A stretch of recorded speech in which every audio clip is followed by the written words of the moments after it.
Howdy and welcome to the Cowboy Up podcast, brought to you by the legendary White Stallion Ranch in the shadow of the Tucson Mountains, along with Basecamp for veterans. In the West, Cowboy Up is more than a saying. It's a way of life defined by grit, hard work, and self-reliance. And that courage is the heart of the mission of Basecamp for veterans.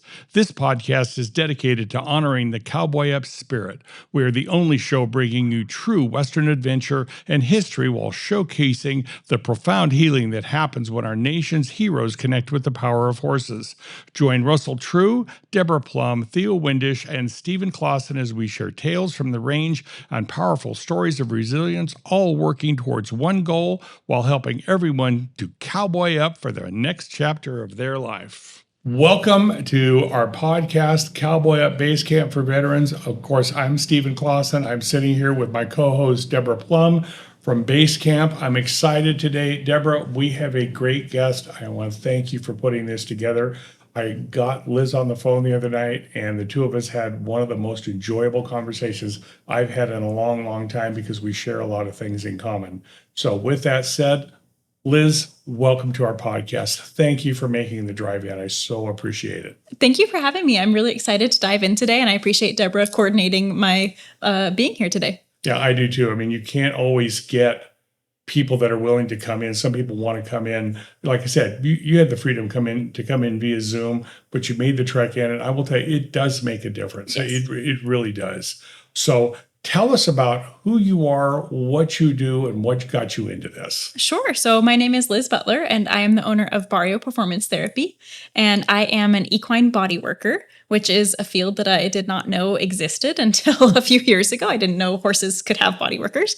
And I'm a Tucson native, a lifelong horse girl who was always told that there was no money in horses. And I started to question that narrative in my early 30s and thought, no, I think I can find a way. So I decided to become a corporate dropout and leave my professional job that kept my finances in order and pursue something different.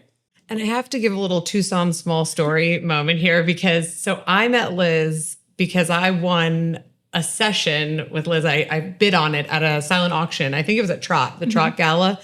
And I was so excited because at the time I was riding one of the True's horses that I was just in love with. And I was so excited to give him this bodywork gift. And I'm like thinking I've just fallen into something new. Like no one knows who is this random person. And so I say to Kristen, I got this thing. Is it okay if I give Atlas, the horse I was riding at the time, a massage, with Liz? And she goes, I know Liz. I was like, what do you mean? So I said, I didn't even know we gave horses massages. And then from there on, I was connecting with Liz separately. And I guess Kristen already had connected with Liz a lot on her horses. And then it's just so funny how much everyone's it's like, a small duh. world. Yeah, we're all connected. So you wanted at a Trot, tell people what Trot is. Oh, sorry. Yeah. Therapeutic Riding of Tucson. So another exceptional equine therapy program that offers services not only to veterans, so they're broader than we are at Basecamp, but they do work with kids with neurodivergent kids, adults. And so we always like to support them in their efforts. They have a first responder program, veteran program, and they're also very passionate about making sure their horses feel their best. And so, yes, I went to the gala, I bid on it, I was so excited. And then it opened up this whole realm for me, which unfortunately, as a lawyer nerd, I start researching all the things. So I pepper Liz with all kinds of questions. So. Well, lawyers do that. I know. I know. You're welcome to questions. And you also support evidently those groups because you had something in a silent auction there. I do. And yes. They don't typically pay you to have those there. No, I donate both my time and lots of services, donations to Therapeutic Riding of Tucson, Los Charros, and lots of other organizations within our local community that support the community that we live in. What about your expertise? Do you donate that as well? I'm thinking you do. I would say so, yes. I think it's pretty important. Okay. So this is the way the two of you met was through Trot, and this just made this relationship come full circle. Yeah, I'll let Liz answer on her side, but for me, I think learning about it, and then at the time I didn't have my own horse. I was just riding one horse specifically, and I was just learning so much about performance horses and what their needs are, and especially as they get older, maybe what their needs are that have shifted because of the different work that they do. And Liz gave me a lot of lessons in just the connection between just how they're feeling in different parts of their body that link to, their feet, even if that's not what you're working on. And it was just such an eye-opening, thing for me to learn about. And then as I got more invested in learning about that for my own journey as a horsewoman, I thought, wow, Basecamp for Veterans is all about making sure that veterans take care of themselves and take a minute and learn how to process their emotions and take care of their bodies also. But this is a whole area with horsemanship that we don't really talk about. I mean, we brush them, we wash them, we do a lot of things with horses that aren't just throwing a saddle on their back, but they had never heard of this. And so then I asked Liz if she ever does clinics or teaches or does things not just for private horses. And of course she does. So then we were off to the races, working together on that, which was super exciting. And then, now I've made it so as a general manager, which I was not at the time, I was still a lawyer, had gone through my own professional changes and since knowing Liz. And now Liz comes out every other week to work on the dude horses. Awesome. Awesome. Well, before we get too deep into this, I want to, because this impressed me to the point where I wanted to type it all out here. Your mission statement: for every horse to be able to move as freely as possible, and in order for them to perform at the best of their ability, and for the professionals who work with them to do so confidently and competently. That's what you do. That's your mission statement. That's my mission statement. Talk about that, because that's pretty direct. It's not overreaching. It's not overbroad, but I think it's really specific, and I think there's a lot of value there. Sure, and I think it's kind of I have a twofold mission statement where I want horses to be able to perform to the best of their ability, and I mean that for every horse. So I think oftentimes when people hear about horses getting body work, they're imagining like the Grand Prix jumper or these really high level horses. But I love helping those horses. I also love helping the backyard horses, the horses that are taking their elderly owners out on trail rides once a week. I really believe that every horse has the ability to move as comfortably and freely as possible. And then twofold, I also want their owners to be able to offer them support as well. So I enjoy educating owners so that they can understand their horse better and help their horse. And then in addition to that, I also support new and aspiring body workers who maybe love horses and have really strong abilities in helping horses, but have no clue how to start their businesses. Like, how do I price my sessions and things like that? So I have a couple of things that I do, but ultimately it's all to be able to support as many horses as possible. And we talked about this on the phone the other day. You said at the beginning here, you fell into this quite by accident. So did you break out the big book of how to do things for horses, or how did that work? What did that look like? I sure didn't.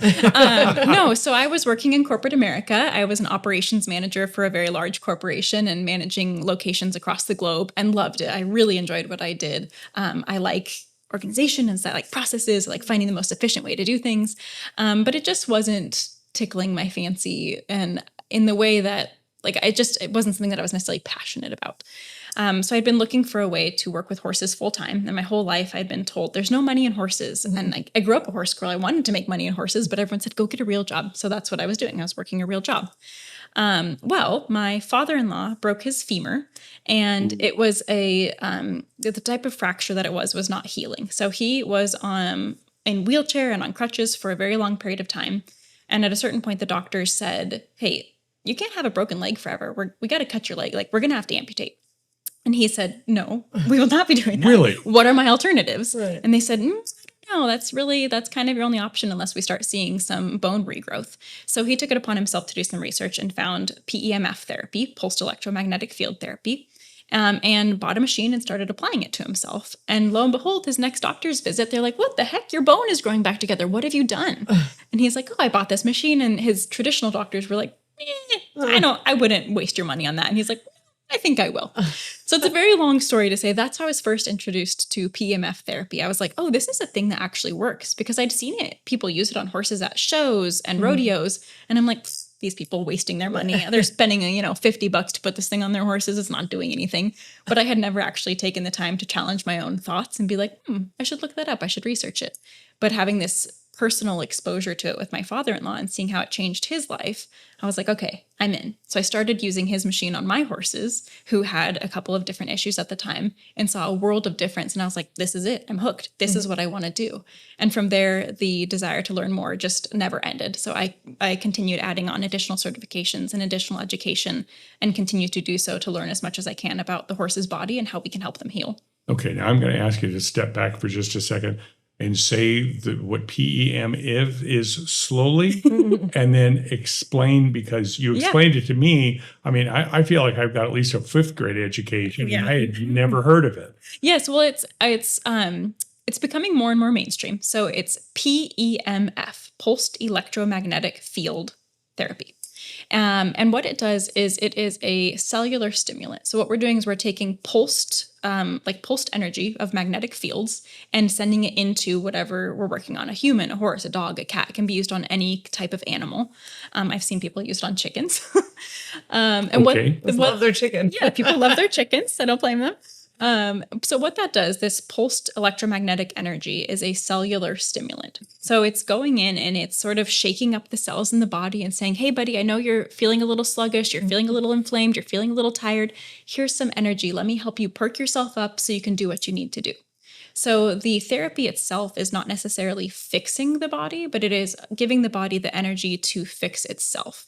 It's stimulating all of the cells that are depleted and allowing them to go perform their duties as assigned. So to flush inflammation, to reduce the toxic load, to increase the water intake in the cells and heal the body. Fantastic. Now, if you've never heard of PEMF therapy, and I've never heard of it, something that may be of value is hit the subscribe button, because we bring content like this just about every show we have. So hit that subscribe button and you'll be notified of any episode that we've got coming up. Okay, so now some people suggest, and I know that this really stuck in your craw a little bit, for lack of better terminology, that you would be working on a horse and someone would walk by and say, oh, your horsey's having a spa day. I get that a lot. I'm sure you do. It's always well-meaning people. And there is some truth to it. Someone's walking by and I'm there and I'm massaging the horse and people are like, oh, it's so nice that someone would pay to do that for their horse. And it is. It's really nice that someone would pay to do that for their horse. And that horse is enjoying it. It's kind of like a spa day. But it's so much more than that. We look at our high-level performance athletes in the human world, those that are competing in the Olympics, people in the NBA. These people are all receiving these types of therapies on a regular basis. They're getting physical therapy. They're applying kinesiology tape. They're doing PEMF. They're getting massages. And that's because when we take care of the body can perform at its top level. And it's no different with horses. When we're able to maintain their bodies in this way, their bodies sustain them for much longer and they can remain much healthier for a longer period of time. And I've got to think, and Deborah, you could talk about this. You take a horse and you use some of the PEMF or the massage or whatever. You get a 2 or 3% change in that animal. I've got to think that's an enormous difference. Money Man, one of my horses. Deborah's horses are a great example. I mean, they've been a good. They're like the poster children for bodywork. Yeah, I mean, I just think Money Man's the funniest because I think he was a little skeptical first, but then he loves it. He does his downward facing dog stretch when the PEMF thing is on his machine. I think there's a video you guys had on it. I mean, he's oh my God. And the stretching and just and so when horses, some of the releases that they'll show, which I've also learned more and more is sticking their tongue out or just licking and chewing or big yawns, but that also, I've never seen a horse go down in a yoga pose. And he's done it before, but this was full on, butt in the air just while it's happening. So yeah. And I mean, Cartel has always loved it. He was my first horse. And when we found out about his broken neck, we started doing some PEMF there. And he feels every time that horse has body work, he feels like a different horse. I mean, for sure. It's just amazing. Well, Cartel is such a beautiful horse. It is so surprising that he's got any issues at all.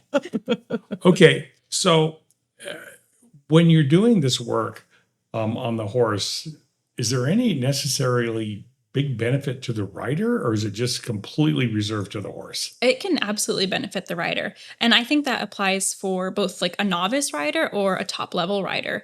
I think the top level riders are able to feel the difference a little bit more sometimes. Yeah. But say that you have a horse that you're taking through a reining pattern and they are not wanting to pick up that right lead. For whatever reason, they've been prescribed to do this certain activity and the horse cannot perform that activity. They're really stiff. And so the rider will come to me me saying, hey, my horse is like, acting out. They're not wanting to take their right lead. They're throwing their head. And so oftentimes owners are like, oh, it's just behavioral. He's just acting out. But my brain immediately goes to, okay, where is that horse hurting? Why is that horse not able to perform its job? So when I go in and I can get into the body and feel what the issues are, we're able to identify what the restriction is. And oh my gosh, look, they have this huge restriction in their right neck or their left neck or whatever it is. And we can work that out. And suddenly now the rider hops on for that next ride and he's picking up his right lead again. Woohoo. So it absolutely has an impact on the rider. I think it also has an impact on, as a rider, on like paying attention to things that maybe you would overlook normally, because, it's so complicated. You have feet, like farrier work, you have saddle fit, you have just general health and well-being of your horse.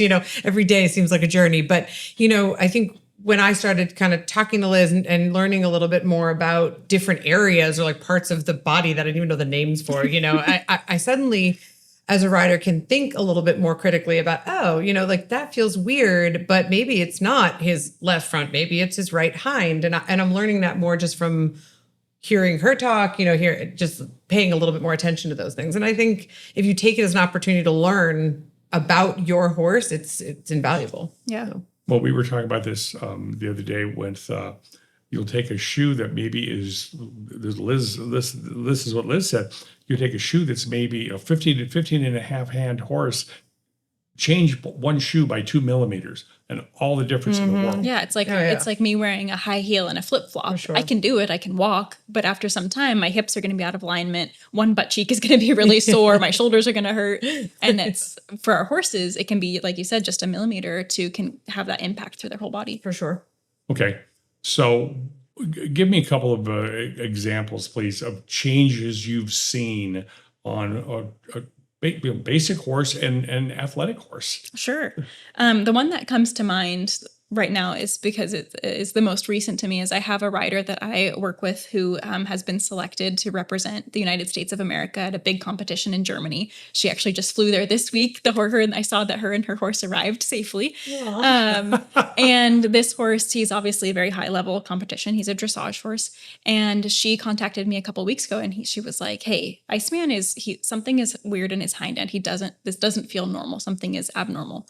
So went out and worked on the horse and we were able to identify that he was suffering from some soreness in his hind end. He had also had a fall in pasture, which probably affected that a little bit. And understandably, she was nervous because she knew she had this trip upcoming to Germany and she really wanted to get him feeling better fast.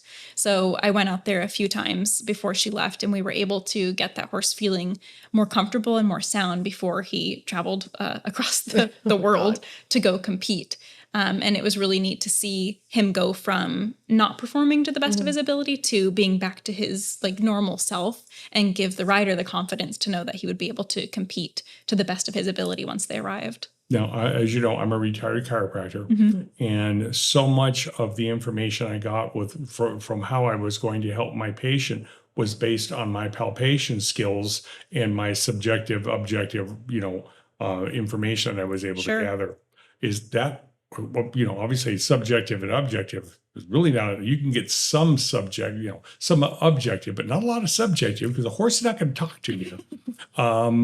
And how does palpation work in there for you? Are you able to feel the muscles like I was when I was practicing on humans? Yeah. And, you bring up a good point, and I want to question your thinking on it a little bit. We often think, okay, horses can't talk. I knew she was going to say this. But they can. Oh, yeah.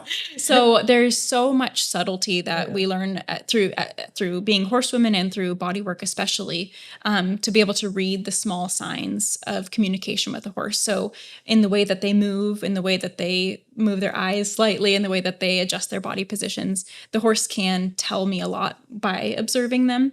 And then the palpation is, of course, invaluable. So I do a full body assessment when starting work on a horse to feel each major muscle group and determine where there are deficiencies, where there might be like atrophy or underdevelopment, to kind of target my plan of attack for the horse. Okay. And the reason I ask is I had a large pediatric practice, and sometimes you have infants. They can't talk to you a lot either. Absolutely. But they can get information across to promise. Yes. And you can use your powers of deduction. I oftentimes feel like I'm a detective when I'm working on horses. And it's taken time through my journey to become comfortable with the fact that I don't know it all and I will never know it all. And that a large component of my job is trial and error. There are horses that I have come across and will continue to be where I go in and I think I know what I'm doing and I'm going to help that horse.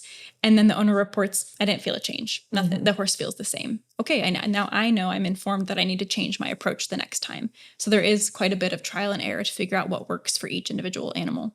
Yeah, and it's something I've learned from Deborah and Theo, and it's really been reinforced, is how subtle a change a horse has, and how much of a change I can create in that horse by my state of being when I'm getting in that arena with that horse. Absolutely. It's amazing. They're such and I would not beings. have believed it. I absolutely would not have believed it. It all seems woo-woo until you experience it, and then you're like, oh, okay. And even if it is woo-woo. Yeah, even if it is woo-woo, whatever. The proof is in the pudding. It is a good woo-woo, but it is absolutely sometimes out there. Yeah. Yes. And you don't believe it? Yep. But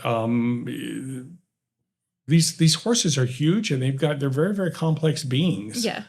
And it's like, I know Russell at White Stallion, he tells me, oh, I've never had a lesson in how to put a shoe on a horse. Well, maybe you haven't had a lesson, but you've had 40 years of experience. I'm That going to say that observation. trumps a lot of things. Yeah, that's its own Yep. lesson. Absolutely. Yeah, that means a lot. Okay, we're going to get away for a couple of minutes here. We're going to talk about White Stallion Ranch at Basecamp for Veterans, and we'll be right back with Liz Butler from Barrio Performance Therapy. They never told us that the hardest part of the mission wasn't the field. It was the silence that followed when we returned home. Basecamp for Veterans knew transition wasn't a solo march. Basecamp knew it would take a community that spoke the language of service, along with relearning how to connect. Basecamp provides the grit, the gear, the direction, and the brotherhood to help warriors find their new North Star. But they can't hold the line alone. Your financial support provides more than just resources. Your support provides a way back. We're asking you to cowboy up for those who gave everything. Visit bcampinc.com today. Stand with veterans so no veteran has to stand alone. That's bcampinc.com. The True family welcomes you to the ranch that has been their home for over 55 years. Reconnect with nature, family, friends, and serenity. Ride through the unspoiled desert, rugged mountains, and cactus that have brought Hollywood filmmakers to the ranch for over 70 years. Recognized nationally for excellence in service and value. Our ranch adventure vacations offer lodging, amenities, daily meals, and a vast array of ranch activities. Come visit White Stallion Ranch today for the adventure of your lifetime. And we are back with Liz Butler and Deborah Plum. And okay, now, Liz, we've talked about some of what you do, but I know we haven't talked about everything except to just skirt like taping and kinesiology. Can you talk about that and Sure. how it benefits the horse? And what's really great about these is, since I've got Deborah here and I know the two of you have worked together, I'm going to ask the two of you how, when you do something, ask Deborah to chime in and how that may have benefited her. Sure. Is that okay? Yeah, absolutely. So I have a few different modalities that I apply to horses: massage, the PEMF, kinesiology taping, or cold laser. And it really is. It's a nice segue actually, because we were just talking about how so much of the work that I do is observation based, and then a little bit of trial and error. And so I think that Deborah and I have experienced that with her horses, where I'll say, you know what, Cartel is really sore through his back today. Can I try some kinesiology tape? And I'll do it a kinesiology tape application, but it requires the owner's input for me to be able to say, okay, did you feel a difference? And it's like, yeah, big difference. Or no, I didn't really feel anything. Okay, we didn't, Right. No harm, no foul. Definitely. No, I mean, I've loved trying different things. And I think the suggestions are always, from Liz spending time with them and learning about each horse. And same thing with Moneyman, because I actually wasn't doing PMF for a bit. I was really into the massage. I wasn't sure about PMF. I mean, I thought it was cool and it felt good when I tried it, Now you're the number one and fan now of PMF. I love it. Yeah. I mean, I think it was just letting them have a few rounds of it. I think that's something Liz also told me. She was like, okay, maybe you didn't see the difference then, but let's just try it and do more than one round. Like, let their body get used to it. Let them adjust. And it makes sense. I tried acupuncture the first time. I didn't feel like, oh my God, my life had changed. But after a month, or 2 months, I loved it. Right. So I think it's nice to also have someone that not pushing in a bad way, but makes a suggestion that's saying, okay, trying it once doesn't mean it's for sure, one way or the other. Sure. Right. So now I'm all about it, I like the combo massage and PMF, and I love talking to Liz about when I feel a real big difference. I was going to say, actually, because when you guys were out last week, Money Man had his session and he felt like a completely different horse. I gave him the day off afterwards and he was just so loose and happy, and he was bucking a little bit with me, but that's fine. We like it when a horse feels too good. So I mean, I think it's really important. And I think that's something that Liz does really well, is to work with, it's same thing with farriers, same thing with vets, same thing with anyone that's helping your horse, is to work with someone who is going to listen to you, but also going to advocate for your horse in a way that you may not always know. I mean, because you're just the rider stuck in your own kind of view of what your horse is like. And sometimes someone from the outside that's got their own knowledge can really help you see your horse differently, I think. Okay, something I definitely want to get into, because it is definitely incredibly high tech, and the next 10 years, I think it's going to explode. You use a cold laser on horses. Now, I know when you use this, a lot of people look at it and go, well, this is not doing anything. You have a red flashlight. Yeah, exactly. I've seen remarkable changes, and like I said, I worked in the cosmetic surgery industry for a while, saw amazing changes there. Talk about how you use these with horses and what the benefits are, please. Sure. I love cold laser for sort of like more acute issues. So if a horse is having like sudden acute pain somewhere. So maybe they got kicked by another horse and they have like some swelling or some sort of issue. Cold laser is really good at pulling out some of that inflammation. I also like it for small targeted areas. So it's really good for joints. I also like PMF for joints. So sometimes as a therapist, it can be challenging, like, oh, I want to do everything on this horse, but that you have to be diligent about selecting what you want to do for that horse that day. But cold laser, we've seen incredible benefits with, as far as the reduction of inflammation and the healing of tissue. Yeah, I mean, I'll second everything she says, because actually, I can give you another story, because I've had a journey with my horses. But Money Man has had these now too, but they're bone spurs. They're kind of just bone bruises, and then the calcification happens, and they're right on his front legs that are just below his knee. And actually, Liz spotted the first one. I was like, oh, great. But so then the next time when he was getting treated and figuring it out, we did use laser on it. And I felt a difference, because we were trying to target the inflammation at that point. Like, while it was healing and calcifying, how much can you also target inflammation? And, they tell you to put DMSO cream on things, or they tell you to put poultice on it or wrap it and sweat it. And sometimes you're just putting so much stuff on them, you're irritating the skin in a way that I didn't even fully appreciate. Then you can't tell if it bothers them anymore. So the laser doesn't do that. I mean, it's amazing how much that was a different avenue that I got to explore also. So, I mean, I'm always up for whatever she wants to have me try it. Deborah's my favorite client, because I just say, hey, can I do this? And she says, sure, go ahead. You need to bottle her and take her with you every place you go. Well, and that's because I was so excited about this from a personal level. That's why I got so excited about applying it to the dude horses, and to speak about, there's not a lot of people like the Trues who are willing to spend that time and money and effort. There are none. Yeah, okay, I work with a lot of barns and a lot of people, and the Trues are unique in that they really genuinely care about their animals. They do. And so when I said we need to try this on our dude horses, they work so hard. I mean, they're not high level performance. They're not traveling across the world. No, but I would argue they're working harder. But they're working harder. I mean, and with different riders and different skill levels and different shapes. Sorry. I mean, it's in one saddle, despite the fact that that's not always the best thing, but it is what we have, because it's 170 horses, right. So I said, can we try this? We're spending a lot of money on upgrading their pads and fixing their saddle fits and making sure we've got a lot of attention on that. And I thought, well, why not give them a boost a little bit and help them out with the body soreness that is inevitable from just the work that they do.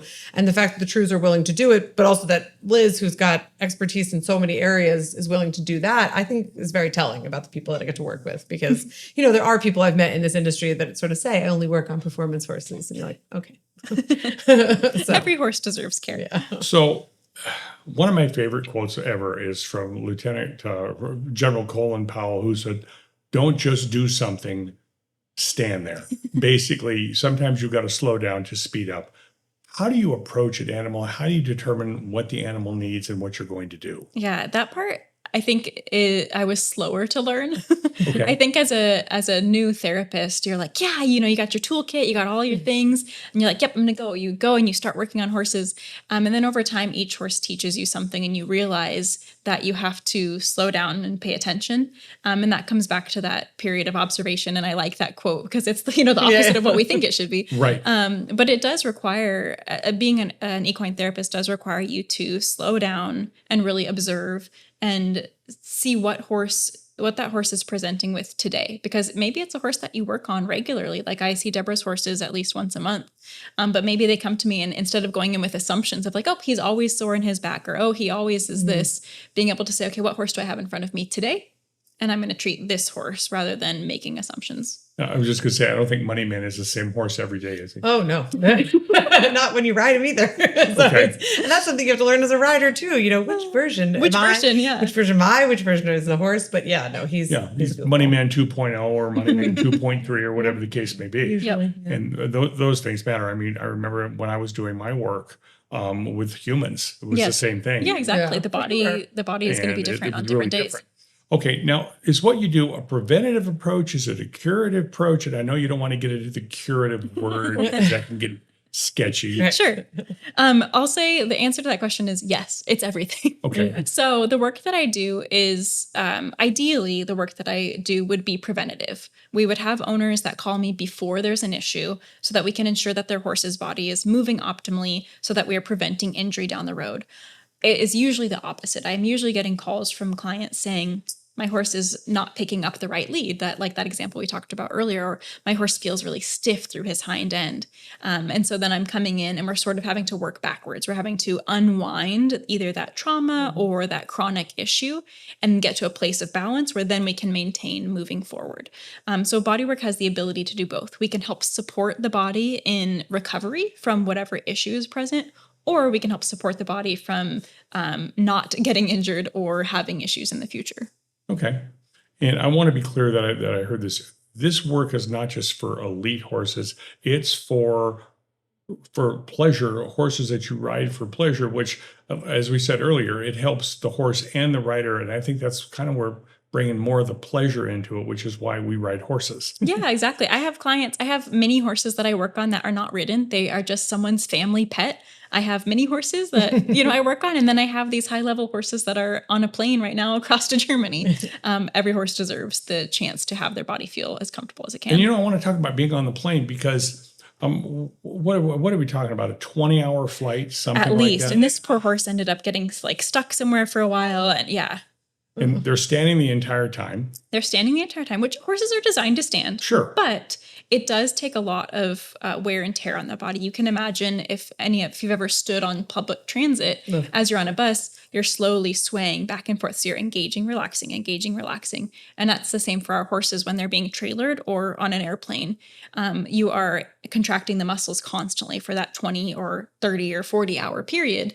And so you are arriving with a deficit. So if you're trailering your horse to a rodeo, your horse is already tired by the time that they've arrived. If you're flying across, your horse is already at a deficit, and bodywork can help support that to eliminate a little bit of that deficit. Yeah, I had a friend who was a Delta pilot, and he would fly horses, and he let me know the precautions they had to take with horses, because they've got to be much more careful with horses than they do humans. Sure. Because they can't handle the air pockets. That makes sense. Yeah, like the dips. And, sure. Yeah. Having their guts.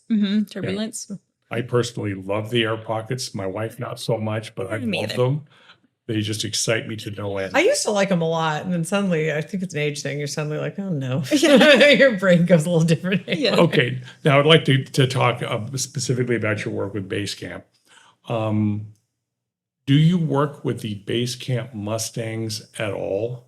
We haven't done any work with the Mustangs yet. But I would argue the work that we do is maybe not more profound, but I think it impacts the participants in a profound way, because the work that we do is with the dude horses that they're paired with for the week. Right. So they come into the program and they're paired with a horse, and they've done lessons, and maybe during that lesson they experience something. They're like, oh, he's just being really sassy when I try to ask him to go from walk to trot or whatever it is.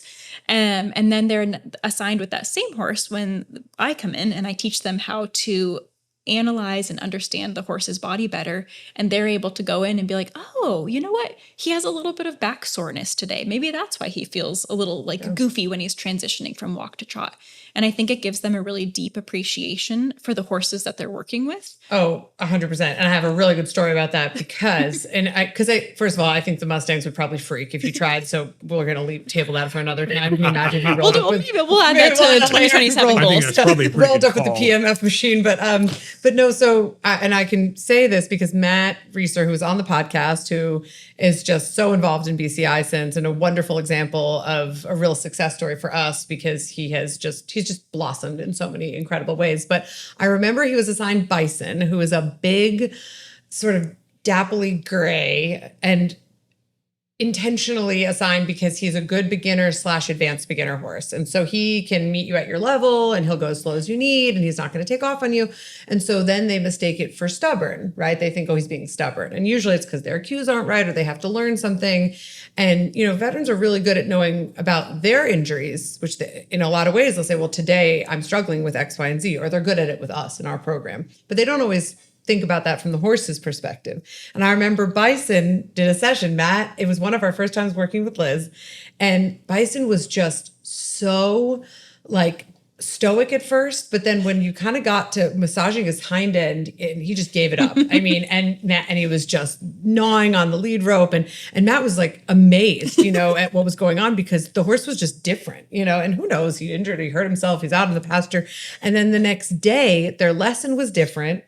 He really started to like the horse, and we started doing this groundwork stuff with him, and the horse and him were really sweet, and he followed him around the arena. I mean, it was just so cute to see. And I think that mostly came from him kind of seeing this dude horse that he was just riding to learn to ride at first. And they all do it, because they're the trained horses that should do anything. Seeing him a little bit more like a partner, the way that they think of the Mustangs or think of each other. So I thought it was really cool. And I do think That's it came a great from story. that. Yeah. It was a lot of fun. So in a case like that, it benefited the horse, Oh, yeah. it benefited the rider, and it benefited the connection between them. Absolutely. And you know what? Matt was a more advanced, ultimately, rider, and he got to ride different horses, but we're always safety first. But I mean, him and Bison had a nice little bond, so it was good. So, okay, Liz, we're coming to the end of our time. What do you have left that we haven't talked about that you think is important to mention? I feel like we've covered so much today. I think if a listener was to take away one thing, it would be that bodywork is not a luxury. I dare I say it's a necessity, but we have our horses, the farrier out for our horses. We have the veterinarian out for our horses. A lot of horses have nutritionists, and bodywork falls into that. It's part of a whole horse plan. And it plays a role in the longevity of your horse so that you can prevent injury before it ever happens. So that would be my first thing that people take away is that bodywork is more than just a spa day, and that bodywork is for every horse. It's not just for the top level horses. I mean, like you said, it's not people say, well, maybe it's not a necessity. But I remember a day a few years back where cell phones were not a necessity. Yeah. But once we got cell phones, we couldn't get rid of them. Yes. Because they became an absolute necessity, like internet coverage. So Yeah. those are really, really good points. Okay. How do people get a hold of you? Sure. So I have a website, barrioperformancetherapy.com. Say that slower so that humans can hear us. barrioperformancetherapy.com. Okay. And then I'm very active on social media, especially on Instagram. It's at Barrio Performance Therapy. And both of those ways are great ways to either stay connected with me or stay in contact. I like to post a lot of content, kind of like just day in the life of what it's like to be an equine body worker. Okay. Are you taking new clients? I am not personally taking new clients, but I have two associates that work with me, and they are both accepting new clients right now. Okay, good enough. And you can help people with that as well? Absolutely. Yep. Well, I really, really appreciate you coming on, and I want to thank you for your work with Basecamp. That's become important to me as well, because I've seen some of the changes. I have a big request. One of these times when you're at the ranch, would you be kind enough to call me? Because I would love to come out and watch what you do. Absolutely. That'd be really fun. I Yeah. think We're it would out be there amazing. every other week for the dude horses and then sprinkled other times in between. So it'd be Okay. fun to have you Fantastic. have you watch. Okay with that? Yes, absolutely. Okay. We'd love everyone to learn about it. Okay. Fantastic. Well, I appreciate you coming in. Thank you very much. Thank you. Appreciate it. Deborah, you and Theo have been able to bring along so many amazing and interesting people to Basecamp. I don't know how you've done it. Your magnetic personalities. I don't know if it's that. This one was Atlas. I give the horse credit. Okay. That was the only reason. Okay. So. The mission of Basecamp, whatever it is, but I just think it's remarkable, and you should both be applauded. Well, thank you. Thank you very much. That's all we have this time. This was a really great show. Again, I want to invite you to subscribe. I'm Steve Clauson for the Cowboy Up Basecamp for Veterans podcast, along with Deborah Plum. Thank you very much, and we'll see you on the next episode.